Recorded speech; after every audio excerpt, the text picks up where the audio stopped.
Okey, selamat sejahtera. Hari ini saya akan mengajar kamu semua tentang kata hubung. Jadi sebelum itu, apa itu kata hubung? Kata hubung ialah perkataan yang digunakan untuk menggabungkan dua ayat menjadi satu. 我们要用kata hubung 去把两个句子变成一个，那个就是 kata hubung 连词。jadi hari ini saya akan mengajar 8.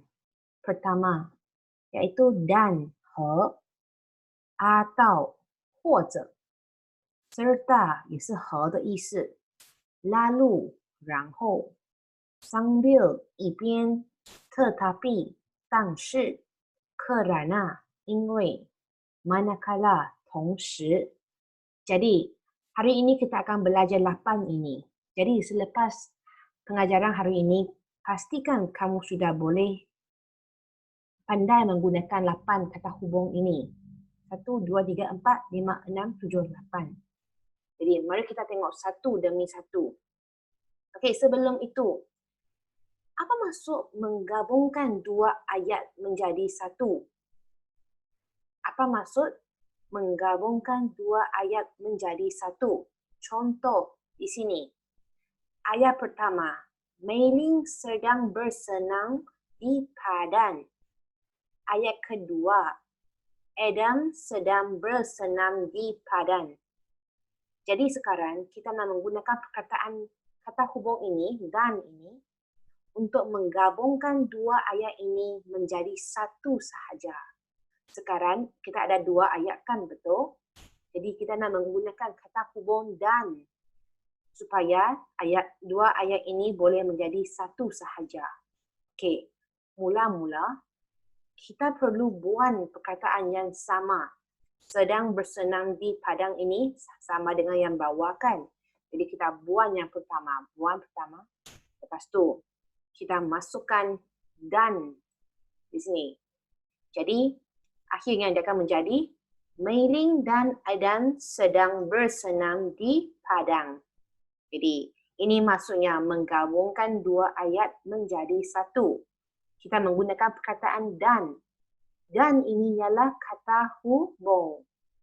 Seterusnya, contoh seterusnya kita menggunakan atau, kata hubung atau. Ayat pertama, Puan Siti suka minta maaf. Puan Siti suka baju berwarna merah. Ini soalan, ini ayat tanya. Jadi ayat kedua, Puan Siti suka baju berwarna biru. Ini ayat tanya juga. Jadi mana satu yang Puan Siti suka? Dia suka yang merah atau yang biru? Jadi kita guna perkataan atau untuk menggabungkan dua ayat ini. Jadi sama seperti tadi, kita buang perkara yang sama. Jadi sekarang berwarna merah, berwarna biru ini tidak sama kan? Jadi kita tengok mana yang sama. Okey, Puan Siti. Ini Puan Siti pun sama kan? Jadi mula-mula kita buang Puan Siti suka baju berwarna. Ini sama kan? Atas dengan atas ini sama. Jadi kita macam ni kan?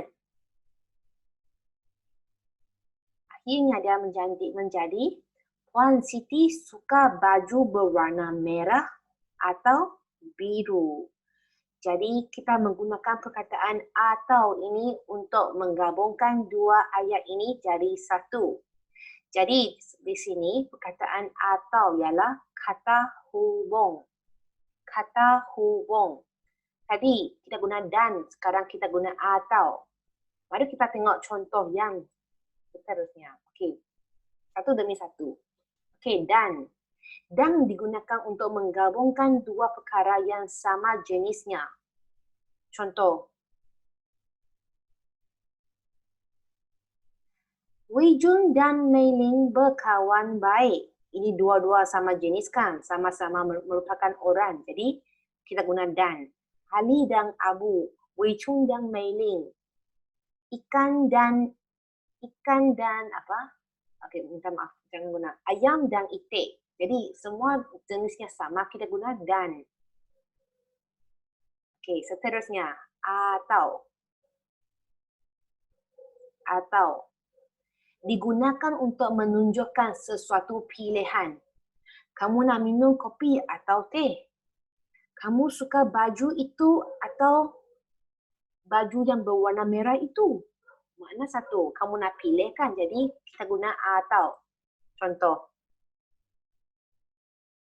Saya tidak tahu hendak makan burger atau curry puff. Kamu nak buat pilihan. Saya tidak pasti saya nak pilih baju berwarna hitam atau baju berwarna putih. Jadi atau. Atau ini untuk kamu membuat pilihan. Seterusnya. Ketiga. Serta. Menyatakan sesuatu bersama-sama. Contoh. Ini bola. Ini siapa? Ini tu siapa? Mari kita tengok contohnya. Wei Jun dan Mei Ling. Wei Jun dan Mei Ling serta rakan-rakannya bermain bola sepak di padang. Jadi Wei Jun dan Mei Ling bersama-sama dengan rakan-rakannya.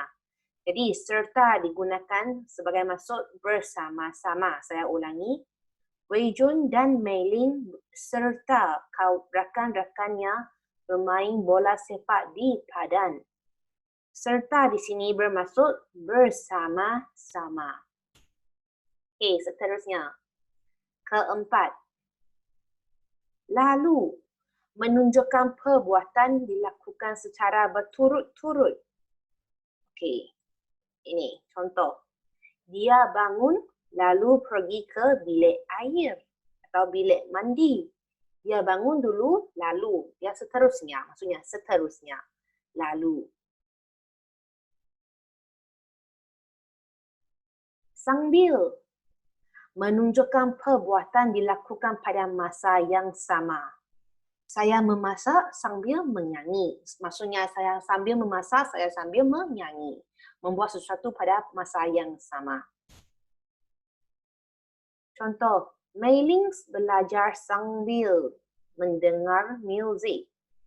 Dia sambil belajar, dia sambil mendengar muzik. Jadi sambil buat perkara itu, dua perkara itu pada masa yang sama.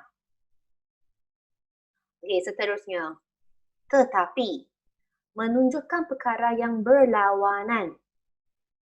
Contoh, Mimi ingin bermain bola di padang, tetapi ibunya tidak mengizinkannya.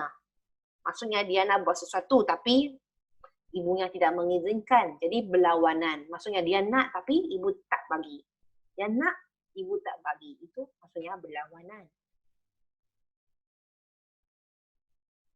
Seterusnya, kerana menunjukkan sebab. Yuan Ying. Hanif lambat sampai di sekolah kerana dia ketinggalan bas. Kenapa dia lambat ke sekolah? Kerana dia ketinggalan bas. Itulah sebabnya. Jadi guna kerana. Saya berasa sangat marah kerana kamu tidak buat kerja rumah saya. Kerana. Okey, akhir sekali. Manakala. Menunjukkan dua keadaan yang berlainan. Menunjukkan dua keadaan yang berlainan. Okey. Contoh. Saya membaca buku manakala adik sedang bermain. Ini dua keadaan yang tidak sama. Dua keadaan yang tidak sama. Jadi, kita guna manakala. Saya suka makan tembikai manakala adik saya suka makan buah apel. Jadi, manakala keadaan yang tidak sama. Okey, sampai sini sahaja. Jadi, hari ini kita telah belajar 8. Okey, apa dia? Mari kita tengok semula. Okey, 1, 2, 3, 4, 5, 6, 7, 8. Dan, atau, serta, lalu, sambil, tetapi, kerana, manakala. Jadi, sampai sini sahaja.